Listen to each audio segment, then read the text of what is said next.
दोस्तों, स्वागत है आपका हमारे चैनल आर के वर्मा में। दोस्तों, आज हम आपको अकबर बीरबल की 13 नई मजेदार कहानी सुनाने वाले हैं। कहानी को पूरा जरूर सुने दोस्तों। जैसा कि अकबर एक मुस्लिम शासक थे, परंतु वह समान रूप से सभी धर्मों का सम्मान करते थे और भगवान के बारे में अधिक जानने के लिए उत्सुक रहते थे। एक दिन उन्होंने बीरबल से पूछा, क्या यह सच है कि हिंदू पौराणिक कथाओं में देवताओं में से एक देवता ने हाथी को बचाया था, जिसने मदद के लिए उनसे प्रार्थना की थी? बीरबल ने कहा, जी महाराज। हाथियों का राजा गजेंद्र जब एक मगरमच्छ पकड़ लिया गया था जो उसे मारना चाहता था, तब उसने भगवान विष्णु से प्रार्थना की। भगवान विष्णु ने प्रार्थना सुन ली और वे गजेंद्र को बचाने के लिए आए थे। अकबर ने कहा, गजेंद्र की रक्षा के लिए भगवान खुद क्यों आए? वह अपने सेवकों को भी भेज सकते थे। उनके पास तो कई सारे सेवक होंगे। बीरबल ने कहा, मैं कुछ ही दिनों में इस सवाल का जवाब दे दूंगा। राजकुमार अक्सर अपने एक सेवक के साथ शाम को सैर के लिए जाते थे। बीरबल ने चतुराई से उस सेवक से दोस्ती कर ली और उसे किसी को भी बताने के लिए मना किया कि वे दोस्त थे। फिर वह मोम का एक पुतला लेकर आया जो बिल्कुल राजकुमार की तरह दिखता था।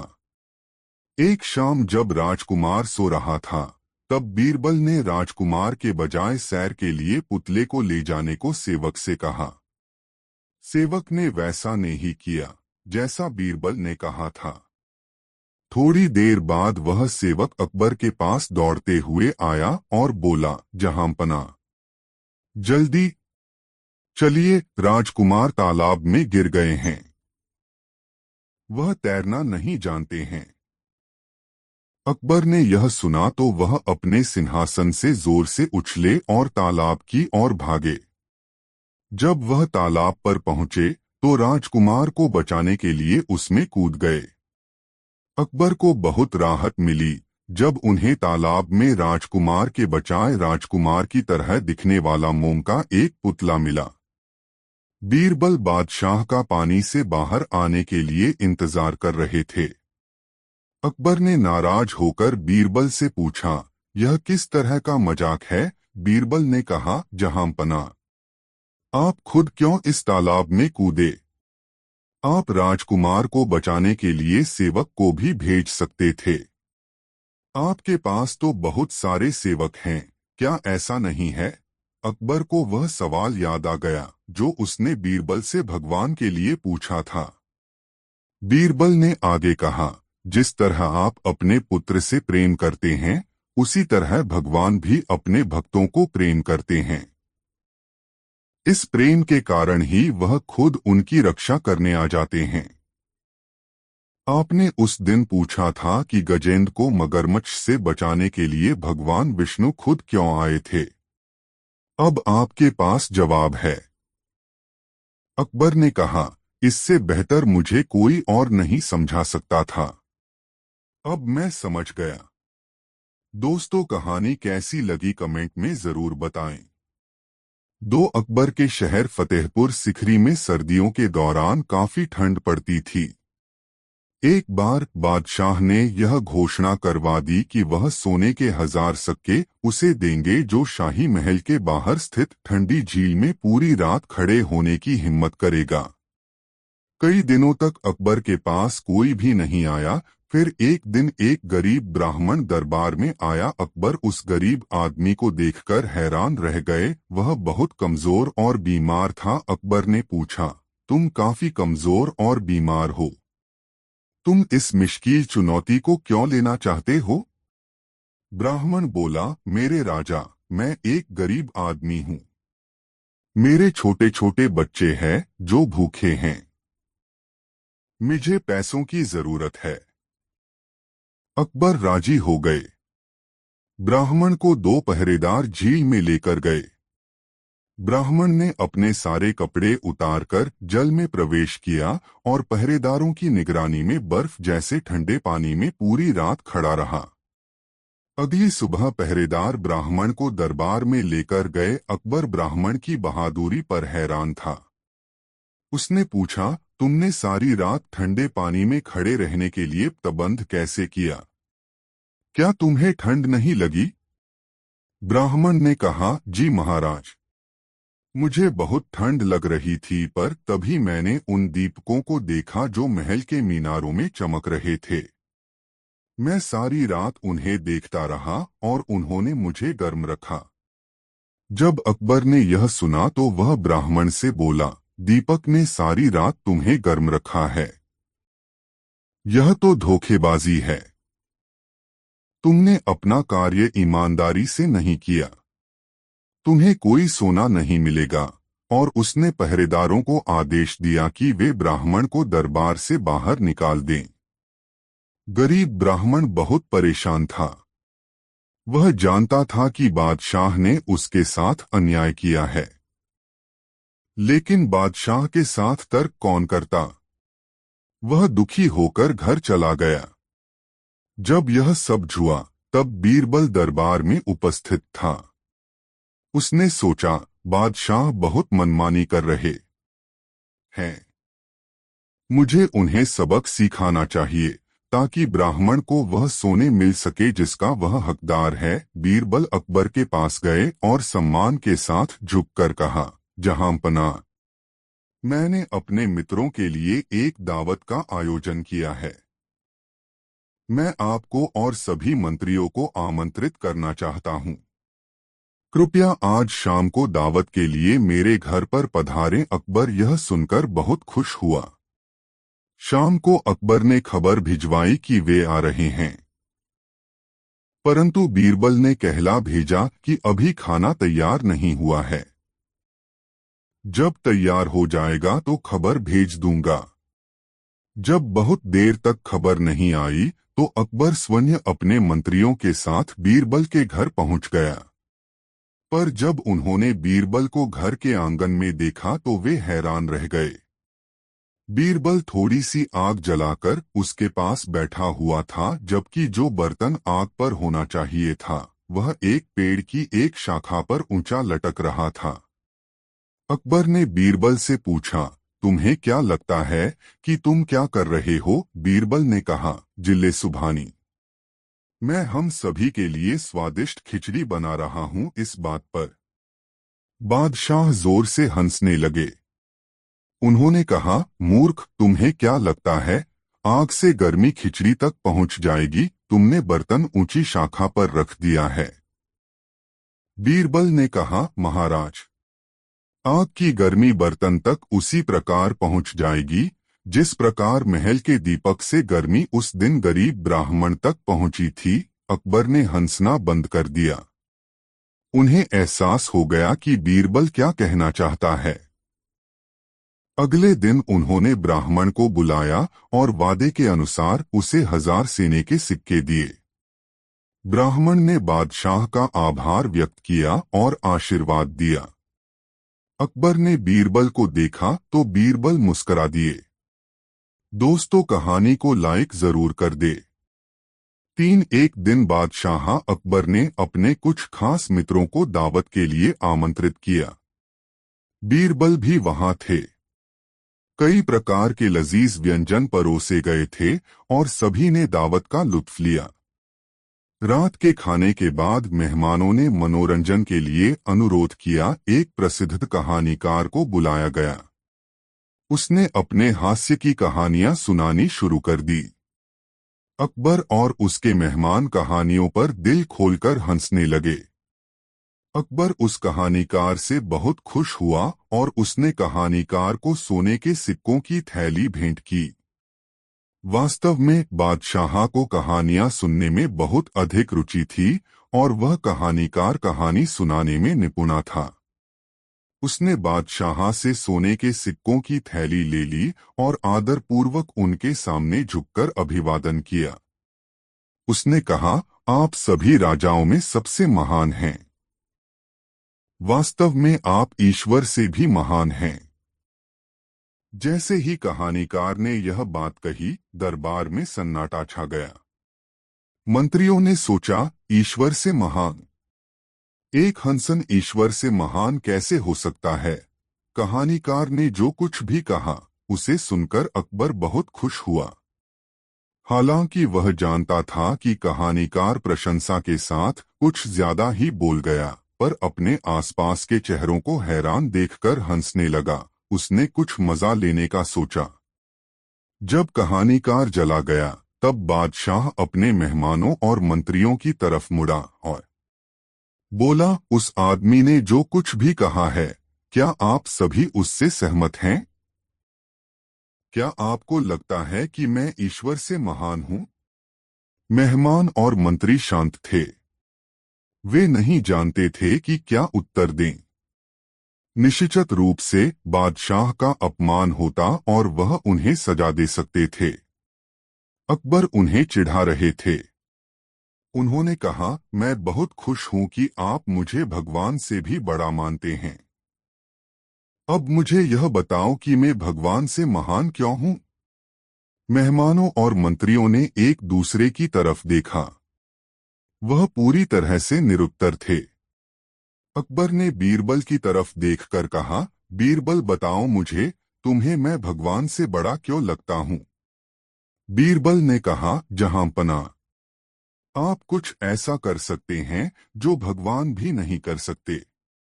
आप अपने राज्य से दृष्ट आदमी को निर्वासित कर सकते हैं। भगवान ऐसे नहीं कर सकते हैं। हालांकि वह ब्रह्मांड के मालिक हैं, परंतु क्या वह इंसान को कहीं और भेज सकते हैं? इसलिए आप भगवान से भी महान हैं। अकबर की हंसी छूट गई।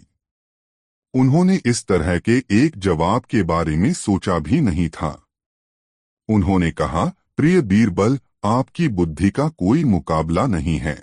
मेहमानों और मंत्रियों ने राहत की सांस ली। वह सभी बीरबल के जवाब पर हंसने लगे।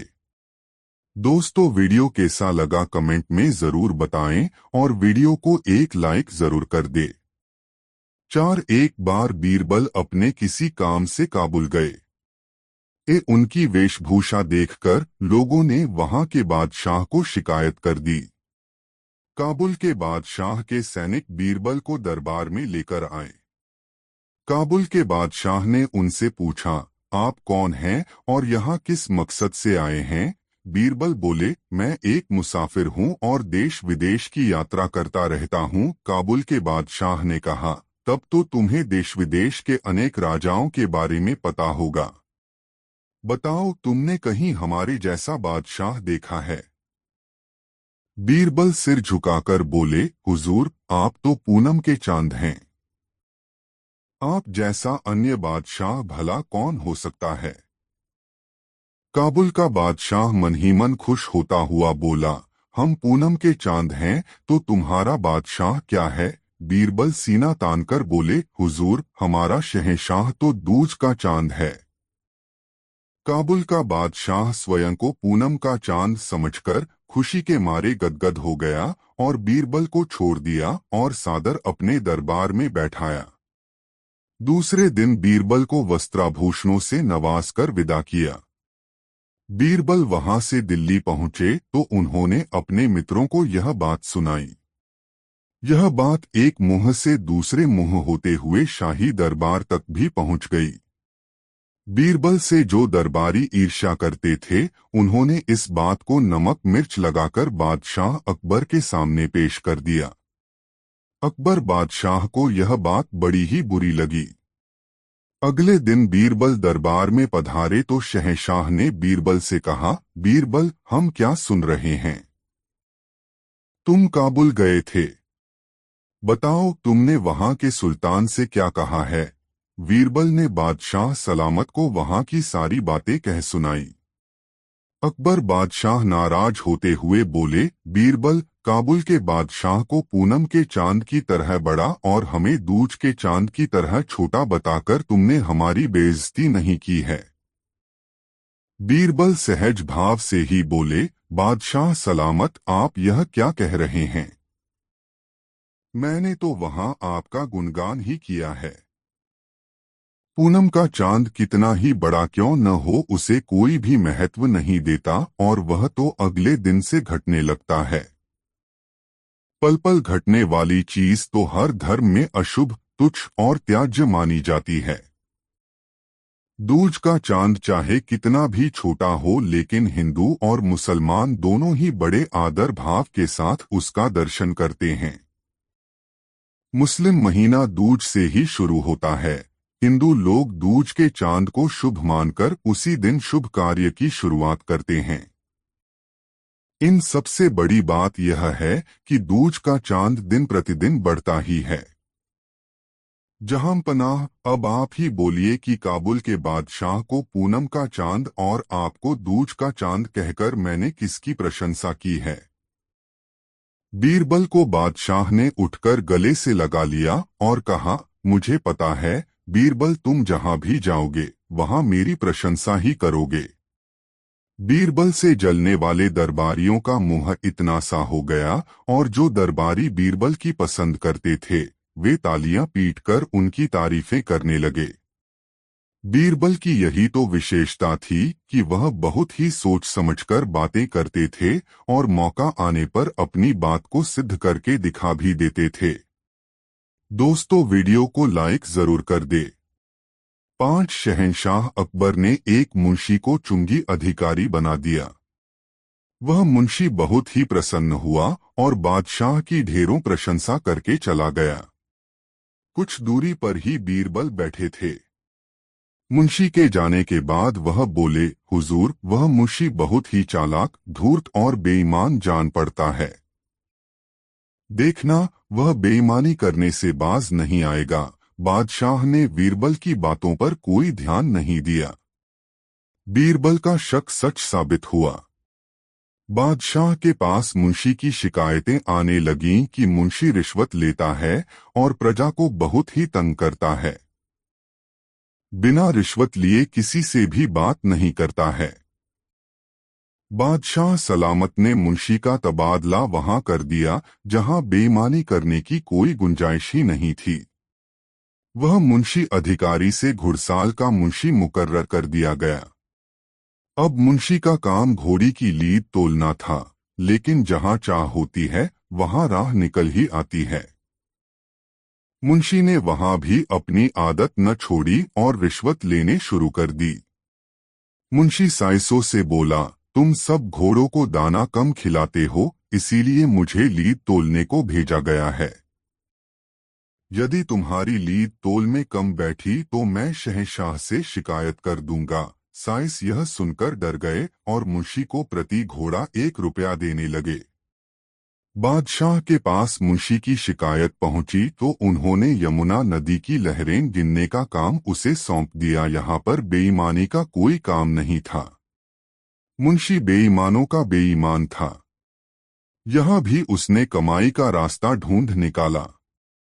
अब मुंशी ने नावों को रोकना शुरू कर दिया और कहने लगा, रुको, मैं अभी लहरें गिन रहा हूँ। बेचारे नाविक जब नावों को रोक रोक कर परेशान हो गए तब उन्होंने मुंशी को प्रतिमाह 10 रुपए देने प्रारंभ कर दिया। दरबार में जब यह खबर पहुंची कि मुंशी नाविकों से पैसे वसूलता है तो शहंशाह ने हुक्म जारी किया कि नावों को न रोका जाए और उन्हें जहां जाए जाने दिया जाए। शातिर दिमाग मुंशी कहाँ किसी बंदिश और नियम को मानने वाला था। यहाँ भी उसने अपनी बुद्धि का इस्तेमाल कर एक तख्ती को तट पर यह लिखकर लगा दिया, रोको मत जाने दो। यह द्व्यर्थी वाक्य शहंशाह के हुक्म का भी पालन कर रहा था और मुंशी को भी रिश्वत दिलवा रहा था। बादशाह के पास फिर भी मुंशी की शिकायतें पहुंचने लगीं तो उन्होंने उस मुंशी की हरकतों से तंग आकर उसे नौकरी से हमेशा के लिए हटा दिया और बीरबल से कहा, बीरबल, हमने तुम्हारी बात नहीं मानी। तुम्हारा कहना सही था कि यह मुंशी जरूरत से ज्यादा होशियार और बेईमान लगता है। यह सब कहकर शहंशाह ने बीरबल के जिम्मे कर्मचारियों को जांचने परखने का काम लगा दिया। दोस्तों, वीडियो कैसा लगा कमेंट में जरूर बताएं। 6 बादशाह अकबर दरबार में आकर अभी बैठे ही थे कि तभी दरबार में एक हत्या का मामला आ गया। बादशाह को बड़ा ही बुरा लगा कि आज की शुरुआत हत्या के मामले से ही हो रही है। बादशाह ने हुक्म दिया, यह हत्या का मामला है, इसमें जल्दबाजी करना ठीक नहीं होगा। इस मामले की सुनवाई अगले दिन होगी। अपराधी को मौका मिल गया। वह दूसरे दिन दरबार लगने से पहले ही बीरबल के घर पर पहुंच गया और दरबार के लिए तैयार हो रहे बीरबल के आगे गिड़गिड़ाने लगा, हुजूर, आप बुद्धिमानों के बुद्धिमान हैं। मैं बड़ी आशा लेकर आपकी शरण में आया हूँ। मेरी फांसी की सजा उम्र कैद में तब्दील हो जाएगी तो मेरे परिजन आपका यह उपकार जीवन भर नहीं भूलेंगे। बीरबल यह सब सुनकर अवाक रह गए।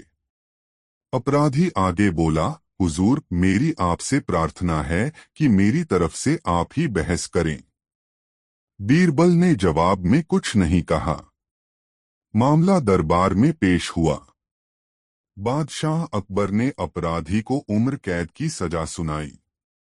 अपराधी आश्चर्यचकित भी हुआ और खुश भी हुआ। वह धीरे धीरे चलकर बीरबल के नजदीक आया और बोला, हुजूर, लाख लाख शुक्रिया, आपने मेरी फांसी की सजा उम्र कैद में करवा दी। मैं आपका ताम्र ऋणी रहूंगा। यह सुनकर बीरबल बोले, हाँ, मुझे इस मामले में बड़ी दिक्कत उठानी पड़ी। जहां पनाह तो तुम्हें निर्दोष समझकर छोड़ने जा रहे थे। मेरे बार बार समझाने पर उन्होंने तुम्हें उम्र कैद की सजा दी, क्योंकि केवल मुझे पता है कि तुमने अपराध किया है और तुमने मेरे घर पर अपना अपराध कबूल भी किया है। हकीकत यही थी। अपराधी यह सुनकर हतप्रभ रह गया। वह माथा पीट कर रह गया कि बीरबल के सामने उसने अपना अपराध आखिर कबूल क्यों किया। दोस्तों, वीडियो कैसा लगा कमेंट में जरूर बताएं और वीडियो को एक लाइक जरूर कर दे। साथ बादशाह अकबर से कुछ खास लोग मिलने के लिए दरबार में आ गए, लेकिन बादशाह सलामत दरबार में अभी तक नहीं आए थे। मेहमान कुछ ज्यादा ही खास थे। बीरबल ने बादशाह की ओर से मेहमानों की खूब आवभगत की और उन्हें सम्मान के साथ उचित आसन पर बैठाया।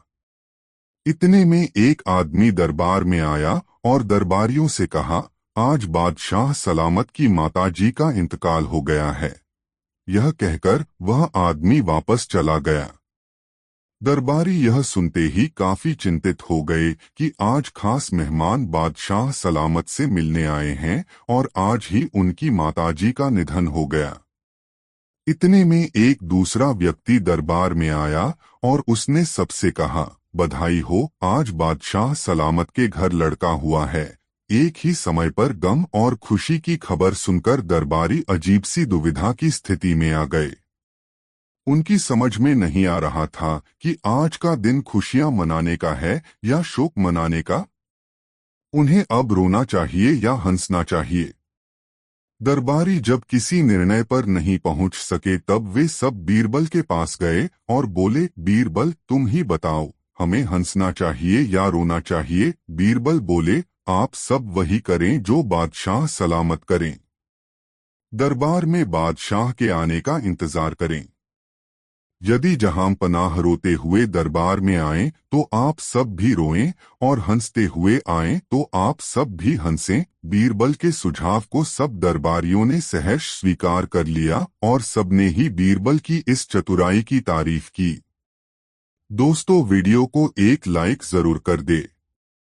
8 एक बार तुर्किस्तान के बादशाह को बादशाह अकबर की बुद्धि की परीक्षा लेने का विचार आया। उसने एक दूत को पत्र देकर सिपाहियों के साथ दिल्ली भेज दिया। पत्र का मजमून इस प्रकार था, बादशाह अकबर, मुझे सुनने में आया है कि आपके देश में कोई ऐसा वृक्ष है जिसके पत्ते खाने से मनुष्य की आयु बढ़ जाती है। यदि यह बात सच है तो मेरे लिए उस पेड़ के थोड़े से पत्ते अवश्य भिजवाएं। बादशाह अकबर उस पत्र को पढ़कर विचारमग्न हो गए। कुछ देर तक वह बीरबल से रायमशविरा करते रहे। फिर उन्होंने सिपाहियों सहित उस दूत को एक सुदृढ़ किले में कैद करवा दिया। दूत और सिपाहियों को कैद हुए कई दिन बीत गए। एक दिन बादशाह अकबर बीरबल को साथ लेकर उन कैदियों को देखने गए। बादशाह अकबर को देखकर कैदियों को अपने मुक्त होने की आशा बंधी, परंतु यह बात निर्मूल थी। बादशाह अकबर उनके पास पहुंचकर बोले, तुम्हारा बादशाह जिस वस्तु को चाहता है वह मैं तब तक उसे नहीं दे सकूंगा जब तक कि इस सुदृढ़ किले की एक दो ईंट न ढह जाए। उसी समय तुम लोग भी रिहा किए जाओगे। खाने पीने की तुम्हें कोई तकलीफ नहीं होगी। मैंने उसका प्रबंध करा दिया है। इतना कहकर बादशाह अकबर चले गए, परंतु कैदियों की चिंता अधिक बढ़ गई। वे अपने मुक्त होने का उपाय सोचने लगे। कुछ देर तक कैदी विचार विमर्श में डूबे रहे। अंत में वे ईश्वर की वंदना करने लगे, या खुदा, क्या हम इस बंधन से मुक्त नहीं किए जाएंगे? क्या हमारा जन्म इस किले में बंद रहकर दुख भोगने के लिए हुआ है? आप तो बड़े रहमदिल हैं। हम बेगुनाहों पर भी कृपा कीजिए। इस प्रकार वे नित्य प्रार्थना करने लगे। ईश्वर की दयालुता प्रसिद्ध है। एक दिन बड़े जोरों का भूकंप आया और किले का कुछ भाग भूकंप के कारण धराशायी हो गया। सामने का पर्वत भी टूटकर चकनाचूर हो गया। इस घटना के पश्चात दूत ने बादशाह के पास किला टूटने की सूचना भेजी। बादशाह अकबर को अपनी कही हुई बात याद आ गई। इसलिए वह दूत और उसके साथियों को दरबार में बुलाकर बोले, आपको अपने बादशाह का सवाल पता ही होगा और अब उसका उत्तर भी तुमने समझ लिया है। यदि नहीं समझा हो तो सुनो, मैं उसका खुलासा किए देता हूँ। देखो, तुम लोग गिनती में केवल सी हो और तुम्हारी आह से ऐसा सुदृढ़ किला ढह गया। फिर जहाँ हजारों लोगों पर अत्याचार हो रहा हो, वहाँ के बादशाह की उम्र कैसे बढ़ेगी? लोगों की आह से उसका शीघ्र ही पतन हो जाएगा। हमारे राज्य में अत्याचार नहीं होता। गरीब प्रजा पर अत्याचार न करना और भली भांति पोषण करना ही आयुवर्धक वृक्ष है। बाकी सारी बातें बेकार हैं। इस प्रकार समझा बुझाकर बादशाह अकबर ने उस दूत और उसके साथियों सहित स्वदेश जाने की आज्ञा दे दी और उनका मार्ग व्यय भी दिया। तुर्किस्तान पहुंचकर उन्होंने दिल्ली की सारी बातें अपने बादशाह को समझाई। बादशाह अकबर की बातों से शिक्षा लेकर वह बादशाह और उसके दरबारी उनकी भूरी भूरी प्रशंसा करने लगे। सच है, लोगों की दुआओं से ही इंसान फलता फूलता है, फिर चाहे वह बादशाह हो या फकीर। दोस्तों, वीडियो कैसा लगा कमेंट में जरूर बताएं और वीडियो को एक लाइक जरूर कर दे। 9 बसंत ऋतु में एक दिन बादशाह अकबर ने बाग में दरबार लगाने की इच्छा व्यक्त की। तुरंत बाग में दरबार लग गया, जहां बादशाह सिंहासन पर बैठे थे। बादशाह अकबर के पास ही बीरबल बैठे हुए थे, जो बादशाह की संपत्ति लेकर न्याय कर रहे थे। न्याय का काम 5-6 घंटों तक होता रहा। उपस्थित लोगों का न्याय हो चुका था। उसके बाद एक व्यापारी आया। उसने अपनी अर्जी बादशाह अकबर के सामने रखी। बादशाह अकबर ने बीरबल से उसे पढ़कर सुनाने को कहा। आज्ञानुसार बीरबल ने उसे पढ़कर सुनाया। बादशाह अकबर की प्रतिष्ठा की अनेक पंक्तियों के बाद उसमें लिखा था, मैं अजमेर शहर का रहने वाला हूँ। देश विदेश में घूम फिरकर माल खरीदना बेचना मेरा काम है। जिस समय में बंग देशांतर्गत ढाका नगर में पहुंचा, वहां मैंने एक सौदागर के पास एक राजहंस देखा, जो बहुत सुंदर और गुणवान था। उसके पंख सोने जैसे थे। मैं उसकी सुंदरता का वर्णन नहीं कर सकता। आपके महल में रहने योग्य जानकर मैंने उसको खरीदने का विचार किया। फिर उस सौदागर को मुहमांगा दाम देकर उसको मोल ले लिया। उसे एक पिंजड़े में बंद करके यहाँ लाया तथा अपने कमरे में टांग दिया। वह पिंजड़ा हमेशा वहां टंगा रहता था। आज मैं जिस समय अपने घर वापस गया तो मुझको पिंजड़े में राजहंस नहीं मिला। मुझको शक है कि मेरे नौकरों ने उसे मार डाला है। मैं प्रार्थना करता हूं कि उसकी खोज कराकर अपराधियों को दंड दिया जाए। यह फरियाद सुनकर बादशाह अकबर ने उस व्यापारी के नौकरों को दरबार में बुलाने की आज्ञा दी। आज्ञानुसार उसके सब नौकर कुछ ही देर में दरबार में पहुंच गए। बादशाह अकबर ने उन नौकरों से अच्छी तरह पूछताछ की, परंतु जब कुछ पता नहीं चला तो उन्होंने व्यापारी से कहा, तुम्हारी चोरी का पता नहीं चला। हमने तुम्हारे नौकरों से पूछताछ कर ली। अब यदि तुम्हें किसी दूसरे पर शक हो तो बताओ। यह सुनकर उस व्यापारी का मुंह उतर गया। उसने बीरबल से कहा, जैसा आज मेरे साथ न्याय हुआ, यदि ऐसे अन्य न्याय भी होते हों तो फिर सच्चा न्याय कौन करता है? बीरबल ने कहा, मैं तुम्हारा न्याय किए देता हूं। फिर बीरबल ने व्यापारी के नौकरों को दोबारा बुलाने की आज्ञा दी। सिपाही नौकरों को ले आए। कुछ खोज करने के बाद बीरबल उनकी ओर देखकर बोले, क्यों रे चोर, तेरे मन में क्या विचार है? पक्षी को मारकर खा गया और उसके पंख भी पगड़ी में छिपाकर दरबार में आया है। वाह, शाबाश! इतनी देर से तो तूने स्वीकार नहीं किया, परंतु अब बोल, क्या कहता है? बीरबल को इस तरह कहते हुए सभी दरबारियों ने मुना। मौदागर के नौकरों में राजहंस को चुगने वाला भी था। उसने अपने मन में विचार किया कि कहीं मैं भूल में अपनी पगड़ी में पंख तो नहीं रख लाया हूं। ऐसा सोचकर उसने इस ढंग से धीरे धीरे पगड़ी पर हाथ फेरना शुरू किया कि किमी भी दरबारी को मालूम न पड़े। सब लोग नौकरी की तरफ देख रहे थे, परंतु किसी की भी दृष्टि उस चोर पर नहीं पड़ी। लेकिन बीरबल ने उस चोर को ताड़ लिया। उन्होंने उसके अलावा अन्य सबको छोड़ देने की आज्ञा दी। फिर बीरबल ने उससे अनेक प्रकार के प्रश्न किए, परंतु जब किसी भी तरह उसने चोरी करना स्वीकार नहीं किया तो उसकी पिटाई करने की आज्ञा दी गई।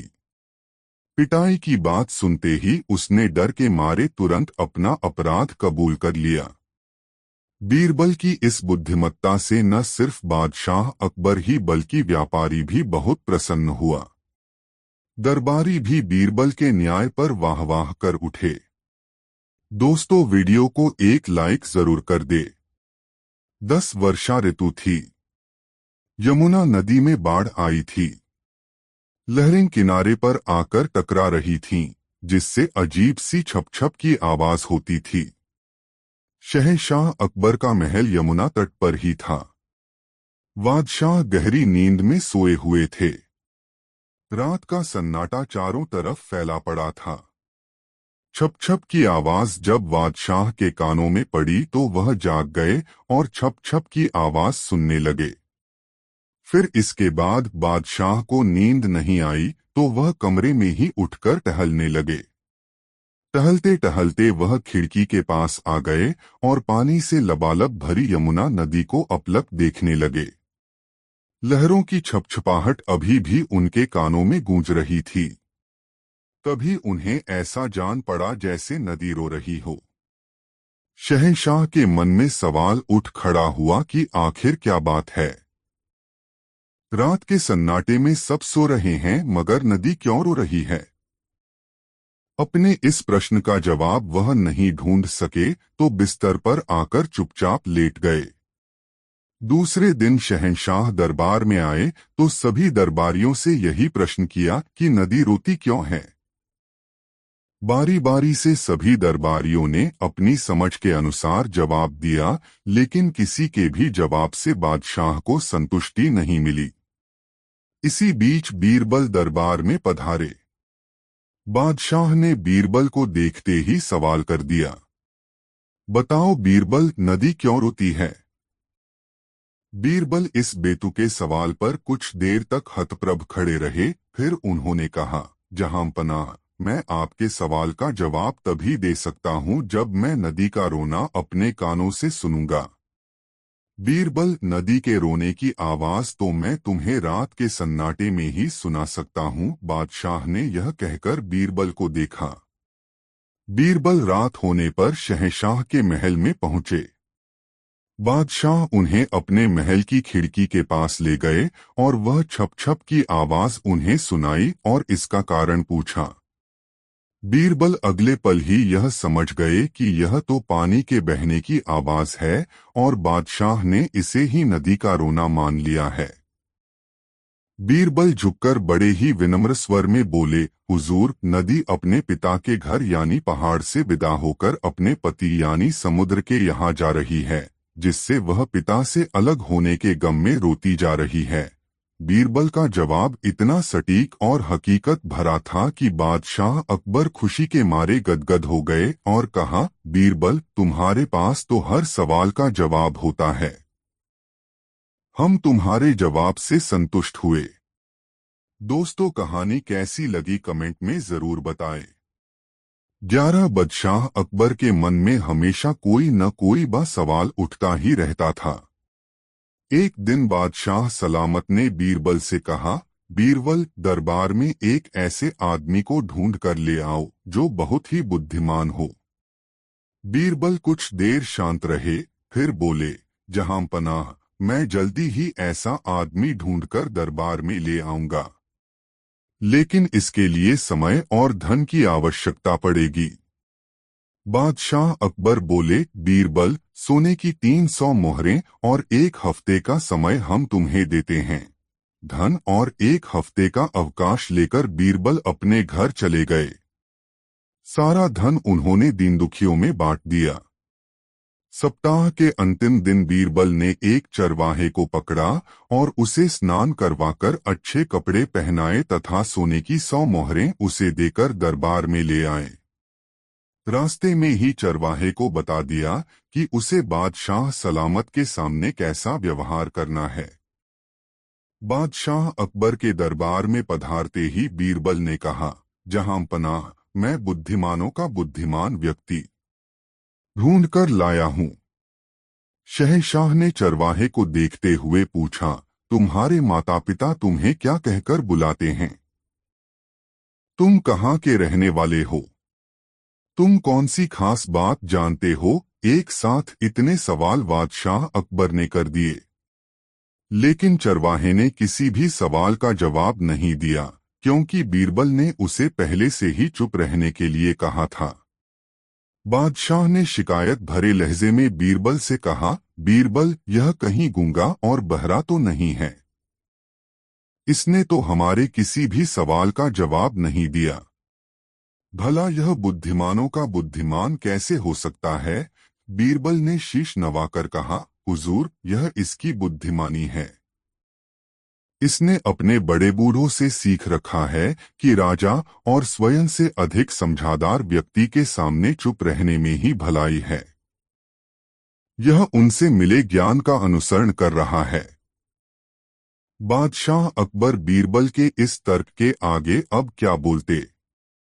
वे मुस्कुराकर ही रह गए और चरवाहे को इनाम देकर सम्मान के साथ दरबार से विदा किया। दोस्तों, वीडियो कैसा लगा कमेंट में जरूर बताएं और वीडियो को एक लाइक जरूर कर दे। 3 अकबर के शहर फतेहपुर सिकरी में सर्दियों के दौरान काफी ठंड पड़ती थी। एक बार बादशाह ने यह घोषणा करवा दी कि वह सोने के 1000 सिक्के उसे देंगे जो शाही महल के बाहर स्थित ठंडी झील में पूरी रात खड़े होने की हिम्मत करेगा। कई दिनों तक अकबर के पास कोई भी नहीं आया। फिर एक दिन एक गरीब ब्राह्मण दरबार में आया। अकबर उस गरीब आदमी को देखकर हैरान रह गए। वह बहुत कमजोर और बीमार था। अकबर ने पूछा, तुम काफी कमजोर और बीमार हो, तुम इस मुश्किल चुनौती को क्यों लेना चाहते हो? ब्राह्मण बोला, मेरे राजा, मैं एक गरीब आदमी हूँ। मेरे छोटे छोटे बच्चे हैं जो भूखे हैं। मुझे पैसों की जरूरत है। अकबर राजी हो गए। ब्राह्मण को 2 पहरेदार झील में लेकर गए।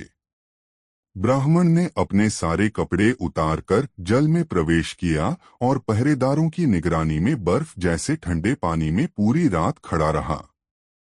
अगली सुबह पहरेदार ब्राह्मण को दरबार में लेकर गए। अकबर ब्राह्मण की बहादुरी पर हैरान था। उसने पूछा, तुमने सारी रात ठंडे पानी में खड़े रहने के लिए प्रबंध कैसे किया? क्या तुम्हें ठंड नहीं लगी? ब्राह्मण ने कहा, जी महाराज, मुझे बहुत ठंड लग रही थी, पर तभी मैंने उन दीपकों को देखा जो महल के मीनारों में चमक रहे थे। मैं सारी रात उन्हें देखता रहा और उन्होंने मुझे गर्म रखा। जब अकबर ने यह सुना तो वह ब्राह्मण से बोला, दीपक ने सारी रात तुम्हें गर्म रखा है? यह तो धोखेबाजी है। तुमने अपना कार्य ईमानदारी से नहीं किया। तुम्हें कोई सोना नहीं मिलेगा। और उसने पहरेदारों को आदेश दिया कि वे ब्राह्मण को दरबार से बाहर निकाल दें। गरीब ब्राह्मण बहुत परेशान था। वह जानता था कि बादशाह ने उसके साथ अन्याय किया है, लेकिन बादशाह के साथ तर्क कौन करता? वह दुखी होकर घर चला गया। जब यह सब हुआ तब बीरबल दरबार में उपस्थित था। उसने सोचा, बादशाह बहुत मनमानी कर रहे हैं।